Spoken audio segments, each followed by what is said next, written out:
శ్రీమాత్రే నమ. నమస్కారం. నేను పండిట్ సూర్యప్రకాష్ని. ఈరోజు 14 మార్చి 2026న శనివారం నాడు కన్యా రాశి వారికి ఒక ప్రత్యేకమైన సందేశం ఉంది. ప్రియమైన బిడ్డ, మీ రాశికి అధిపతి అయిన బుధగ్రహం ఇప్పుడు వక్రగతిలో ఉన్నాడు. అంటే బుధుడు వెనక్కి నడుస్తున్నట్లుగా కనిపిస్తాడు. దీని అర్థం ఏమిటి? మీ ఆలోచనలలో, నిర్ణయాలలో కొంత గందరగోళం రావచ్చు. ఉద్యోగంలో కొత్త ప్రాజెక్టు మొదలుపెట్టడం, ముఖ్యమైన ఒప్పందాలపై సంతకాలు చేయడం, ఇవి కొంచెం ఆగండి. కానీ ఇక్కడ ఒక మంచి విషయం ఉంది. ఈ వక్రగతి మీనం రాశిలో, అంటే మీ 7వ భావంలో జరుగుతోంది. 7వ భావము అంటే భాగస్వామ్యాలు, వివాహ బంధాలు, వ్యాపార సంబంధాల స్థానం.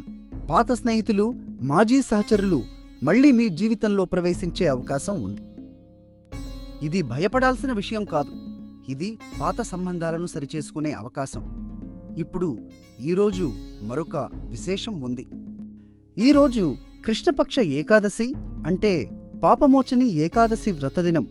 ఏకాదశి అంటే విష్ణువుకు అంకితమైన ఉపవాస దినం. పాపమోచని అంటే పాపాలను తొలగించేది.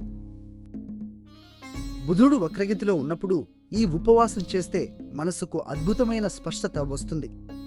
ఈ నక్షత్రం ఉత్తరాషాఢ, నాయకత్వానికి, కర్తవ్య నిష్ఠకు ప్రసిద్ధమైన నక్షత్రం.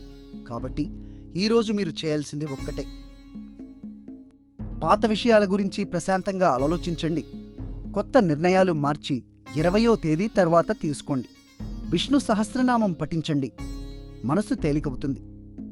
గుర్తుంచుకోండి, బుధుడు మార్చి 20వ తేదీన మామూలు గతిలోకి వస్తాడు. అప్పటి వరకు ఓపిక మీ బలం.